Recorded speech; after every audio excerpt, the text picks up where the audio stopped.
Denver Broncos Mile High View, no commercials, no bullshit. I have an impromptu interview with Kolby, who's joining me right here. Kolby, say hello. Hey. Say that again. Say hello. Hello. Hello. Yeah, just like that. Kolby, I just did a little puppet. Can you see me at all? Yes, I can see you. Oh, you see my little puppet? Yeah, I can. My chicken Yep. little? My chicken Yeah, little here? Oh my gosh. Yep. Well, Kolby's down in a mine, well below the earth. He only has audio. So we were trying to figure out when we were going to be able to do a podcast about. I guess we're going to talk about what we already knew, that the decision was made a long time ago. We said that. Kolby, I congratulate you for being more right than me, because we were debating how they were going to insert Bridgewater. So yeah, the problem, so the problem what we're having outside the Bronco thing is getting together. Is we couldn't figure out when your schedule, my schedule, they just don't. I happen to be off of work rather early, so that's why this works out. I got to cook dinner here pretty soon. I got things to do. So, and just like you. So anyway, why don't you get it started? You know that this was going to happen. I guess we're going to talk about I'm going to call this, like we said, Bridgewater was always the plan. So you want to go ahead and take it away? Yeah, I just want to talk about this whole Teddy Bridgewater decision. About how I was Go right ahead. Go ahead. About how I was right all along with the quarterback decision that was coming down this week. I said it was going to come down this week, and it did. I just want to pat myself on the back for that. And I also want to pat myself on the back for saying that ever since they made that trade with Teddy Bridgewater, that he was going to be the starting quarterback for the Denver Broncos. They buried Locke. Locke was pissed in this press conference. I could clearly see it in his face and his demeanor. He was very upset with the decision. I'm not going to take anything away from Teddy Bridgewater. I just hope that he's given the same the opportunity that Drew Lock didn't get. Okay, so this is my take. I did a stand-up with me, and I'm probably going to use that as a still, where I'm in front of the Dove Valley training facility before everything, and I said, which system do you plan on running? I think Locke and Bridgewater have an unspoken understanding, and that is, I think they have a bond that John Elway would dump both of them in a heartbeat to get Aaron Rodgers. Aaron Rodgers will be leaving the Green Bay Packers in 2022. That's a given. Schlereth keeps putting it out there, and it hasn't stopped. And I'm sure even Rodgers is like, yeah, whatever, John. Yeah, I'll be there. Don't, yeah, just so get him off of his back. But like I said, they have a commonality about the front office doesn't really care about either one of these quarterbacks. My question is, what system are you going to run? What system are you going to? And you know that Vic Fangio wasn't chomping at the bit to get a 3 wide receiver offensive system. STR just realized that this year, this offseason, they were just going over and over how Fangio doesn't pay attention to the offense. Well, his job was never to pay attention. That was John Elway's deal. So he brought in Shermer. He's the one that brought in Shermer because he wants the 3 wide receiver set. Okay. My question is, if you run the 3 wide receiver set with Teddy Bridgewater, you do not have the player personnel in front of Teddy Bridgewater to run that. We saw what happens when that breaks down in the Super Bowl. So again, Elway doesn't think. He doesn't think, what do I need to make this work? So I'm telling you right now, whoever got the starting job, I was thinking, well, they were gonna kill Locke by putting him in first, but Locke may be worth more to them alive than dead.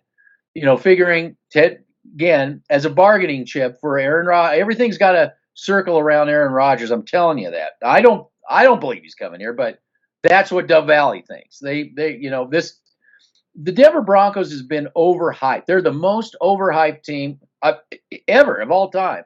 a 5-11, a consistent losing team. You'd think even it's gone to the national level. You'd think the Broncos were just a playoff away from the Super Bowl or something. So again, what system are you going to run? Is Shermer going to go back to his old 3 wide receiver set? And when is all that going to get exposed, Kolby? You tell me. I think that this has already been exposed. I don't think it's a matter of what if. I think it's a matter of it's going to consistently be what it's always been with Pat Shermer, and that's his 3 wide receiver sets. I have no confidence in that. I have no confidence in Pat Shermer. They sabotaged Locke in the Seahawks game. I believe the mindset was already. I bet the coaching staff was already saying that Teddy Bridgewater was a starting quarterback the week before the week during the Seahawks game. I believe they made up their mind then because you clearly saw 2 different offenses with the same outlook in mind. Bridgewater had the better O-line in front of him. Apparently, to STR, this is the best offensive line in the league. Then you have Drew Lock, who's going against the depth, who struggled. So there's no depth on that offensive line. It was clearly shown in this game. Moody struggled in that game. Minor struggled in that game.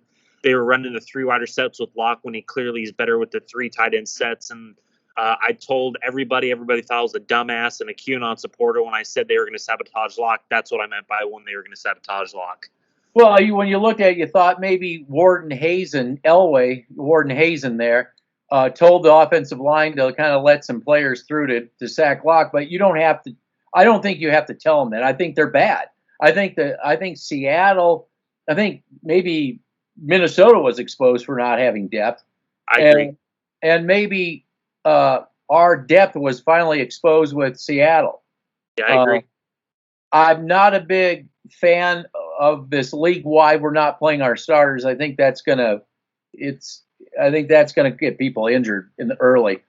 I think there's going to be some things happening around the league with that. But needless to say, that's one thing I think the Broncos did do is by playing starters. But I think I want to go back and just say that I think that if you look back to what I said that when they paid Bridgewater, it was right there. That's when he became the starter. They needed to make it look like they didn't give up on Locke. Maybe because we exposed him. We kept long before this. We said you guys gave up on Locke. We came out before anybody did and said that. Oh, this is so fair and even. No, it was always you're not paying Bridgewater. You said it. I actually said it first, but you're not paying Bridgewater to sit on the bench. You're not paying him to do that. So this was go ahead. No, go ahead. So I'm just saying that you don't pay somebody to sit on the bench. We said that from the very beginning. It manifests itself. Bridgewater didn't play that much better. I mean, if you listen to SDR, you think that, oh my God, it's lights out. It's look at all these details. Well, Locke did exactly the same thing Bridgewater did. He went through his reads. Everything was basically. I mean, I don't have anything against Bridgewater. He's a competent quarterback. My problem is what's coming his way. I don't think he realizes how bad this offensive line is. And if they think they're going to be running the 3 wide receiver set and then this thing implodes again on them, I'm not going to blame Bridgewater when things don't go right. This has been a problem for the Denver Broncos long before Locke, Bridgewater, long before that. They keep putting carts in front of horses. They just don't have their shit together. And I think the chickens are going to come home to roost. All the hype that he paid and Elway paid for, John Clayton, right? No, best offensive line and all this is all going to come backfiring as it always does. Because I played tape of Massey. He was like a deer in the headlights. And what have we seen with offensive linemen that we get off the street like that? We see deer in headlights, guys getting pushed back. It's just the same old thing. I don't see it changing. Can they beat the Giants? Can they beat the Jets? Can they beat the Jags? Can the offensive line be serviceable? I don't even know. I'm like I said, mark the calendar for the Steelers and the Ravens because you are going to get exposed then. Period. End of story. At that week 5. No, I want to talk about this. This is the 11th starting quarterback since Peyton Manning's retired. Let that sink in, Denver Bronco fans. This is the 11th quarterback that we've had since Peyton Manning is retired, and yet you say that we're a quarterback away from going to the Super Bowl and going to the playoffs, and this is our 11th starting quarterback, and we went 5-11 last year. And I told everybody, I told everybody that Teddy Bridgewater was going to be the starting quarterback for this Denver Broncos organization because they just cannot help themselves because they go after retreads. I'm not saying that Teddy Bridgewater is a bad quarterback. I would have liked him 2-3 years ago, but this is another example of how this team has no leadership in this organization. When you have a guy in John Elway who's in the director of player personnel, and get ready to hit the thumbs down because you guys say that he's not a part of this organization. Literally, Vic Fangio said in his press conference yesterday that John Elway had some call in this decision. What a freaking shocker, everybody! No, it couldn't be that. He doesn't exist. You are QAnon. He doesn't exist. Yeah, he doesn't. Yeah, he doesn't exist yet. Everybody calls me QAnon. Yeah, I got what was it? I got the Patrick Surtain pick right. I got the Teddy Bridgewater thing right. I got pulling the guard right. I got all this stuff right, and so did you with your analysis on the Aaron Rodgers sweepstakes. He's not coming here, so everybody get off of that high horse. They're just spinning you. They're the spin doctors. This is what they do best in STR. Yeah, it's not going to change until Elway goes. Well, let me ask you about the system. Do you think they have the player personnel to run a 3 wide receiver system? No. No. People, they just want to look at receivers. What about Detroit? When I think about or the Raiders, but what about Detroit? They had receivers coming out of their ass, Megatron and the rest of them. Yeah, remember that? Jones Jr., Kenny Golladay, who just got paid with the Giants. What did that get him? 0-16? But that's what I'm saying. Like receivers, it's great if you don't have an offensive line when the chips are down. Thank you. But what do we see in the Super Bowl? I just want to keep going back to the Super Bowl. We saw Mahomes look about as pedestrian. Well, he looked bad. Let's just put it that way. He looked bad. Yeah, he looked awful. And I've been trying to tell people this. You see what Detroit's doing now. They're drafting offense and defensive linemen. You see the Buccaneers do the same exact thing. You've seen the Baltimore Ravens and Pittsburgh Steelers do this time after time over the decades. Indianapolis Colts. Well, and now you said You said the Chargers, LA Chargers. Yeah, Chargers did the same thing, drafting Rashawn Slater. In my opinion, the second best tackle in this class. Go ahead. Take a look at Kansas City in the Super Bowl. What did they do in the offseason this season? They traded for all-pro right tackle in Orlando Brown. They got Austin Beeline, the center from the Rams. They got the Kyle Long from the Bears, who came out of retirement to play for him. The Joe Thuney, the Patriots guy, who's the highest paid guard in football for well-deserved because he's come from the Bill Belichick system with that offensive line. So I'm going to ask people this right here, right now. You really think that Lloyd Cushenberry, Graham Glasgow, and Bobby Massey on that right side, except for Garrett Bowles to some degree, and Dalton Risner, I think he's going to have a breakout year in my opinion. But you really think that Lloyd Cushenberry, Graham Glasgow, and Bobby Massey are going to be able to hold up on the right side of the line? I want to talk about that just real quick. If you have some good defensive linemen, Pittsburgh Ravens, you could have your regulars take care of those guys, and you could put more on the stronger side where Bowles and Risner are to take care of that side. I'm telling you that the blueprint's been out for years with that, and I don't see that changing. And that's why I feel sorry for Bridgewater. Do you see them wanting to go with that 3 wide receiver set? Yes, because why did they bring in Teddy Bridgewater? Because he's familiar with the system. He's familiar with this system. And I've been trying to tell everybody, I would be okay if you're running a 3 wide receiver sets, but it has to predicate from the offensive line. Everything in the NFL, when you talk to Kyle Shanahan, Mike Shanahan, etc., when he had Alex Gibbs, everything predicates off of that offensive line. Just go watch the Super Bowl, ladies and gentlemen. Everything starts from the offensive line, and it goes offensive line and outward. Okay, that's how you win in the National Football League. You could ask Andy Reid. You could ask Bill Belichick. You could ask the head coach for the Steelers. You can keep going on. Yes. McDermott. Yeah. The Bills. Yeah. Yeah. Colts. So, yeah. They have a roll up the sleeves attitude, and they don't have the spin doctoring going on. That's the problem we have where we're at. Yes, we have a problem in the Denver Broncos organization that you have PFF, that you have all these internet people out there saying that this is a quarterback away from being the Super Bowl roster, and I'm sitting somebody's paying for that. They're paying John Clayton. They're paying for that. That's part of the budget that's going out there. It's mind-boggling to me how anybody on the national, because they're all hearing this on the. I mean, I think if you talk to fans outside of the Denver Broncos, they're like, yeah, they're a crappy.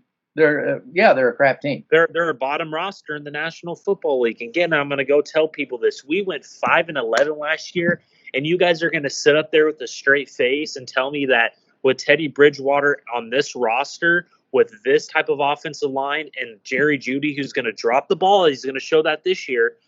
You're going to sit there and tell me that the likes of Pat Shurmur as well, that you have trust in that, and you have trust in this freaking organization who doesn't have a freaking owner. You sent me a video. What's that guy, the quarterback? He didn't bring up the offensive line at all.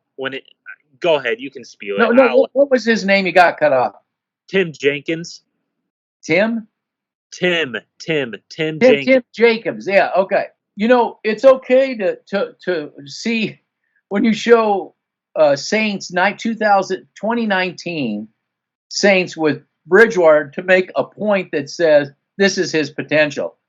But he did everything he could not to discuss what happened in Carolina. I agree. That's where the analogy really should have came in. Is what we know Teddy Bridgewater can do this stuff, but what happened when he went to Carolina? And is that something that could happen? I don't care about what receivers you have. What was the problem? Because they had receivers in Carolina, right? Yeah, they had DJ Moore. They had Robbie Anderson. They had the likes of, all these other skill position players, just to name those two. Christian McCaffrey was hurt, but when he was playing, he still had him.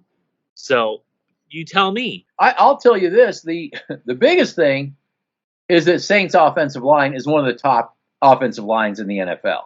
Absolutely. And you go talk to any Saints fan you want to about that, because in 2016, they were going to get rid of Breeze.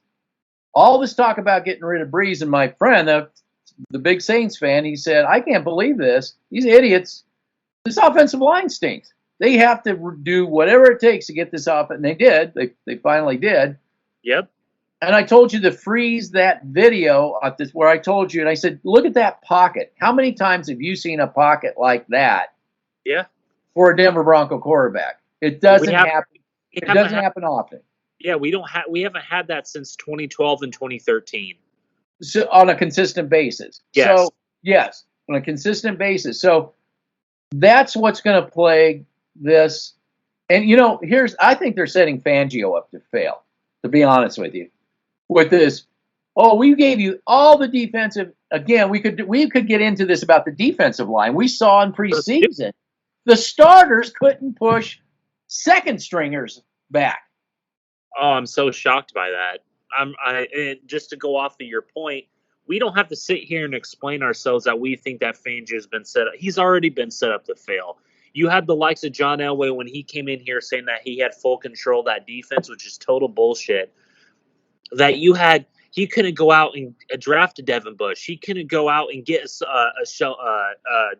Sheldon Rankins, a Roy Robertson Harris, who he wanted this free agency. That's why they kept bringing up his name in the press conferences with George Payton. So they have a noose around his neck, and I think he was forced into making a quarterback decision because they're going to blame him at the end. Because I know we know this already. He didn't want Surtain. That was no. He wanted Zach Collins. And I think Fangio really hit the roof on that one. And I think he went to Peyton and said, look, that's not who I wanted. I didn't want him. And you make it clear that was Elway's pick, and that came out. It did. It came out. Now, here I want to ask you, I want to ask all of you out there, all 200 people, whoever's watching, and I want you to go ask all these other fans out there this one thing. Why did Vic Fangio pound the table and aggressively go after Khalil Mack? If pushing the pocket isn't important, why was it the guy who seems to have forgot what he did in Chicago? Why did he do everything he could to get Khalil Mack? I mean, he went out of his way. They made it a point to get him. I can answer that. Okay. Because he already had the player personnel in place to get a guy like Khalil Mack to be able to surround. It's like with Von Miller. He had the likes of Malik Jackson, Derek Wolfe, and DeMarcus Ware. And look what happened when he had in Chicago. Again, I'm going to tell people this. When Vic Fangio was in Chicago, he had the likes of Akeem Hicks, Eddie Goldman, Bial Nichols, Roy Robertson Harris, Roquan Smith he drafted, and Danny Trevathan. And you put Khalil Mack on the other side of Leonard Floyd, who's a speed rusher, but I say Khalil Mack is more of a power rusher, like a Bradley Chubb, and Leonard Floyd is your lesser version of Von Miller. I'm not comparing Leonard Floyd to Von Miller. I'm just saying that you had the front seven to be able to be like, okay, let's trade for Khalil Mack. I'm ready. I have all I need on the defense side of the football.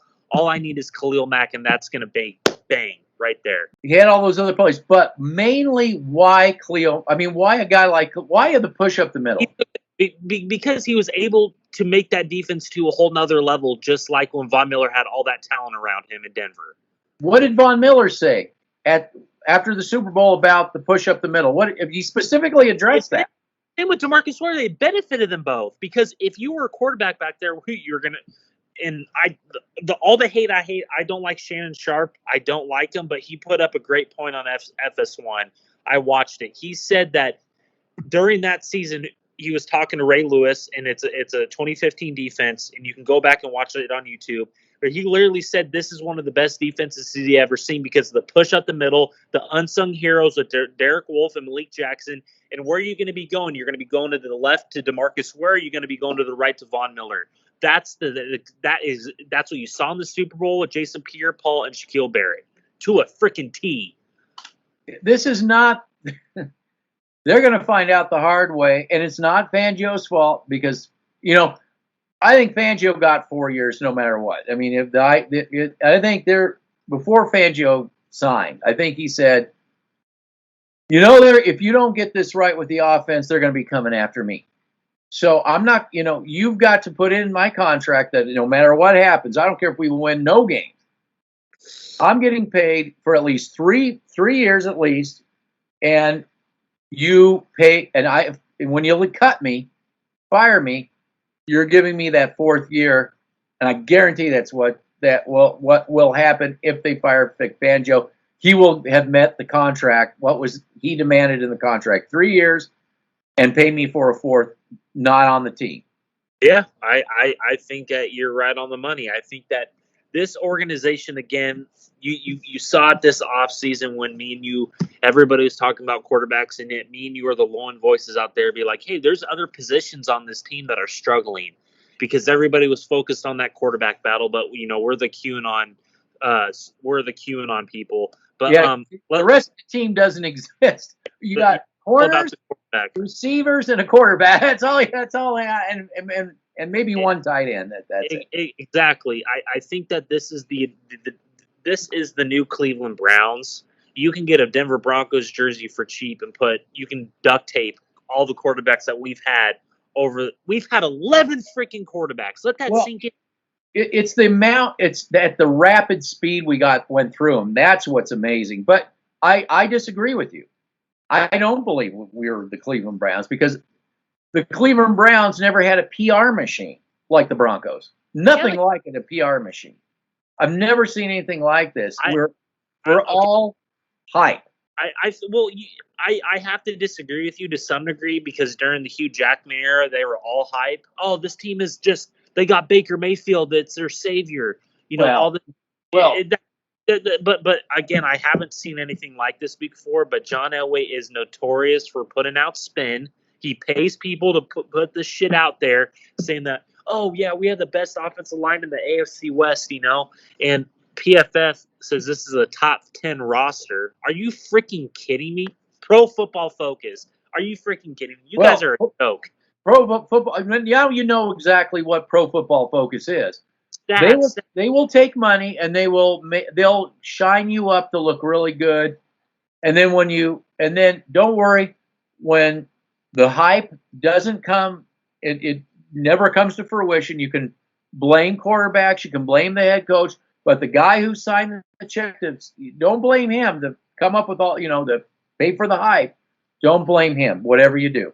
Let's just take a step back and talk about the three wide receiver sets you're going to see that again this year to its full extent, ladies and gentlemen.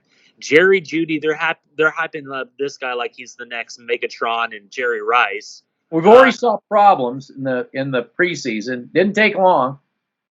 Well, I'm sorry, Jerry Duty, my guy, the guy that drops the football, and is afraid to go across the middle of the field. You saw that in this preseason. I only saw him go in the middle of the field once, and that's when Teddy Bridgewater, and they were playing soft coverage when Teddy threw that to freaking Jerry Jeudy. That was a soft coverage play. That's the only reason he went in the middle. If he was getting manned up and you saw a strong safety come down there and was going to knock him out, he would have dropped that football, guaranteed.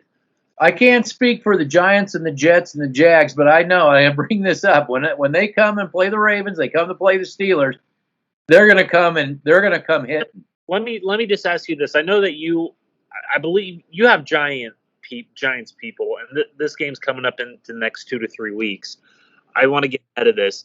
I think that people have their issues with the Giants, but I think that defensive line with Dave Gettleman, what he's done there with Leonard Williams, and I'm just saying, they let one of them go to Minnesota, but they still have. That was their best one. But I'm just saying they still have a defensive front that can make this offensive line for the Denver Broncos have fits, in my personal opinion. It'll be interesting. It'll be interesting. It'll be interesting to see if they go with. That's what's going to be interesting. When they play better defensive lines, will they go with the Rich Scangarello route? And if they play inferior defensive lines, will they go the three wide receivers? I'm wondering if that's something that's being talked about. Well, it's not. I'm not overlooking I'm not even looking the Giants or the Jets, because the Jets did what we were talking about this offseason. They went after Sheldon Rankins. They have a guy named what's his face, Quinnen Williams, who is an absolute stud. And they also got Shaq Lawson and I forgot the other guy, Jordan. It doesn't matter. But yeah, so that stuff like I'm not going to look over the Giants. Shakey's Pizza. Yes. By the way, Kolby is in a mine deep underground. He's been exposed as QAnon, so. Yeah, exactly. It just becomes more and more hysterical every single day. You don't know whether to laugh or to cry, to be honest. Well, I have a quick question for you. Going forward with this Denver Broncos team, from your viewpoint and from your analysis, do you think that they're going to stick with that three wide receiver set, or do you think that they're going to go week to week because they don't have an identity? Well, they don't have an identity. That's for sure. Again,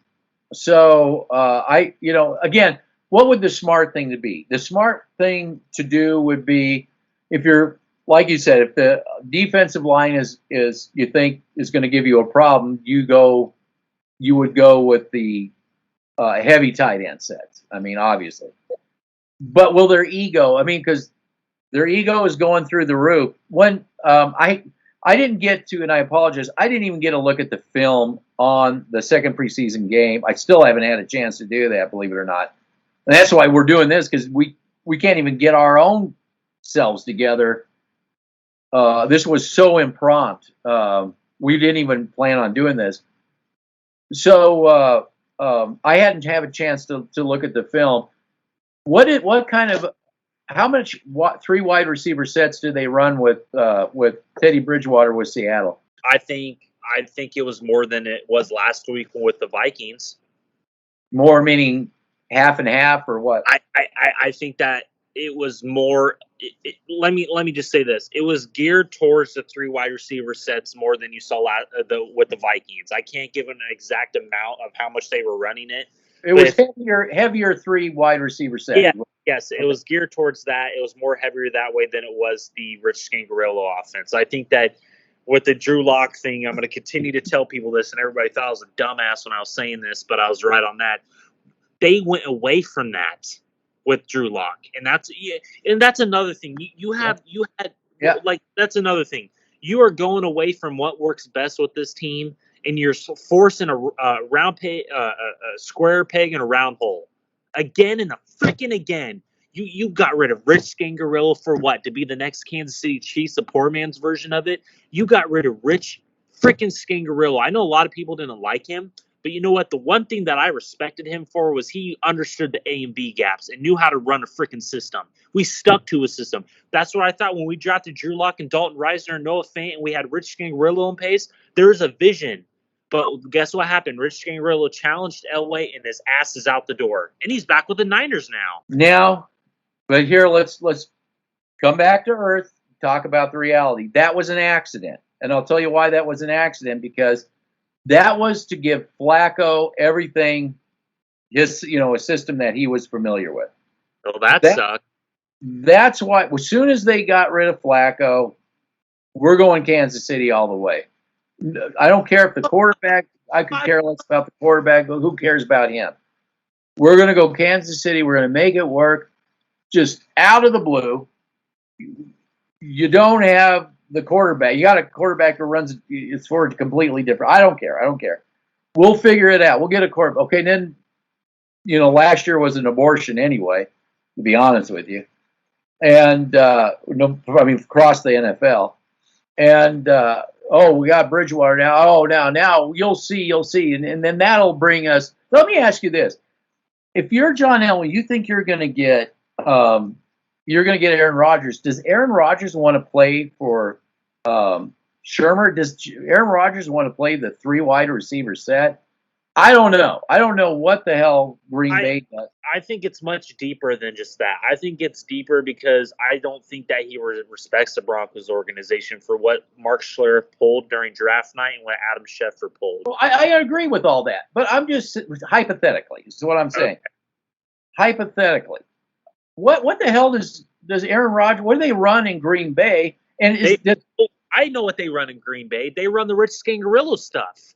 Okay, is there? Let's say all that shit with the Broncos didn't happen, and let's say they're just another team out there, but they're running the three wide receiver with dumbass Shermer, who I actually have to not blame him so much because Elway never did anything with the offensive line, which his system is offensive line dependent. But I blame him for this reason, and I have to disagree with you. It took him 10 weeks just to figure out something to make this. No, I know he's a bumbling, stumbling offense. I get all that, but at the same time, he doesn't have the player personnel to support what he's doing either. But with all this aside, there's so much to put aside.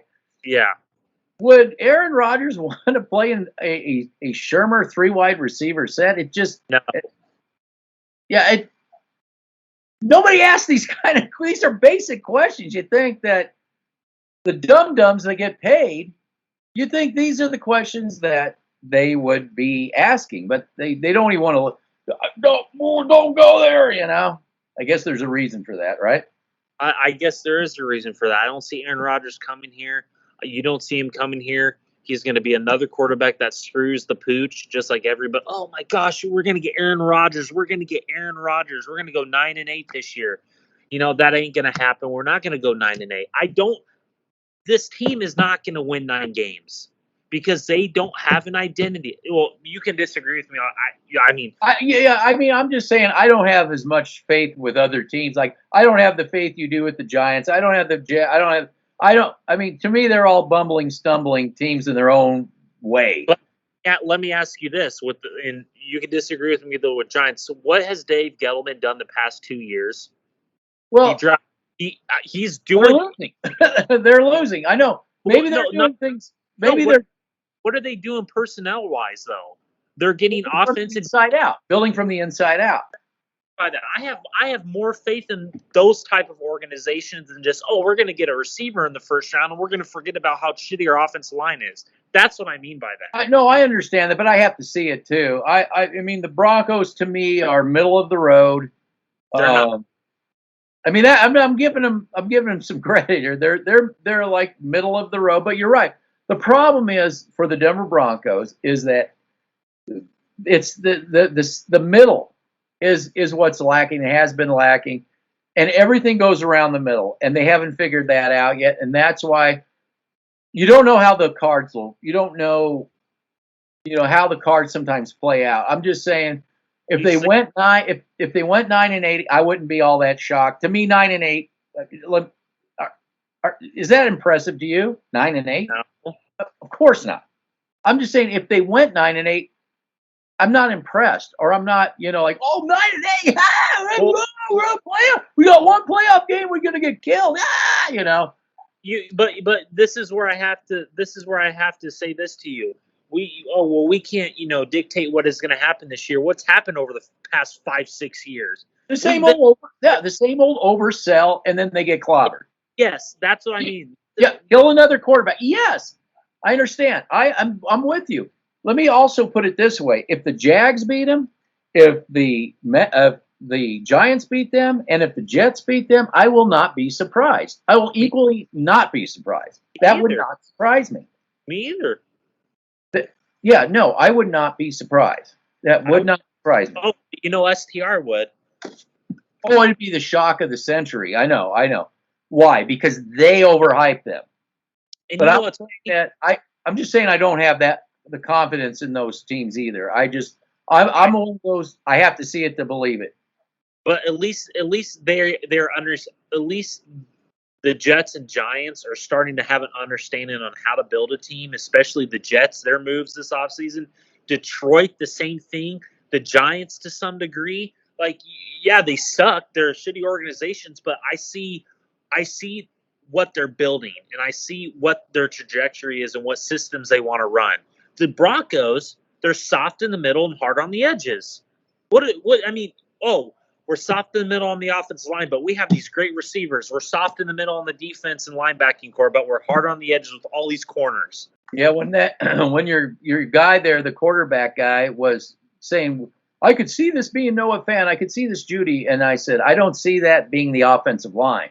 Sorry. You have to give that quarterback time to go through his progressions. You just can't be like, we're just going to put a quarterback back there and he's going to get killed, just like Drew Lock with Pittsburgh. Well, Drew Lock with Seattle just last preseason. Drew Lock last year in Las Vegas when he got absolutely clamored, and you were going against the highlight reel guy with the we've already been through that. Well, and that goes back to Shermer designing a play, wow. putting the quarterbacks back to the free runner. That sucks. I'm sorry. I have no. Do you know that? That quarterback Warren, Kurt Warner. Yeah. He brought that up too. He said, "I'm not a big fan of this design that they're doing here." He mentioned that Noah Fant was the guy. He goes, "That's the guy you need to go to if you're drawing this up." But whoever drew this up just had him. And he said exactly what I did. He just had him go to no man's land. It made no sense.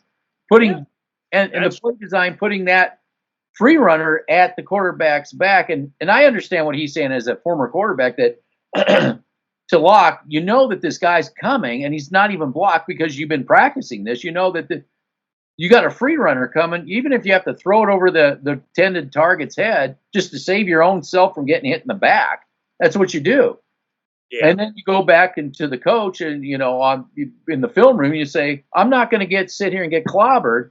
No offense, the guy that's supposed to be catching the ball. You got to do a better job design. But that takes, a veteran to say something like that. I was speaking of taking a veteran to say something. Locke did say something about Bridgewater coming. Like I said, I think they have an understanding about where they are with this organization. Locke did say, I do like the way Teddy Bridgewater handles himself and what he expects with other players and how he deals with them. And I do think that there are positive things that out of dumb luck, and I'm not going to give Elway or anybody credit, just out of the cards falling, that I think Locke did pick up. It was beneficial to Locke, not because of the Broncos, because they don't give a shit about Locke anyway. But I mean, for him, but I also think the Broncos want to use Locke as a bargaining chip too, to get Aaron Rodgers, which they can always sit and say that, oh, we've always been wanting to develop Locke, when we know that they would toss both quarterbacks out on the street in a heartbeat if it meant they could get Aaron Rodgers. And this whole, I just hate having to even talk about Aaron Rodgers, but I'm forced to. Sorry. No, you're good. You're both forced to talk about stupid quarterbacks. But let me just say this about Drew Lock. I think that what you saw this offseason is a guy that is growing up as a person, and he's starting to understand what the media is all about. They're not on his side and what this organization's about. I think that the advice that he got from Manning can't be understated. I think that the advice that him and Bridgewater, the chemistry that they have together, I think that will never be talked about.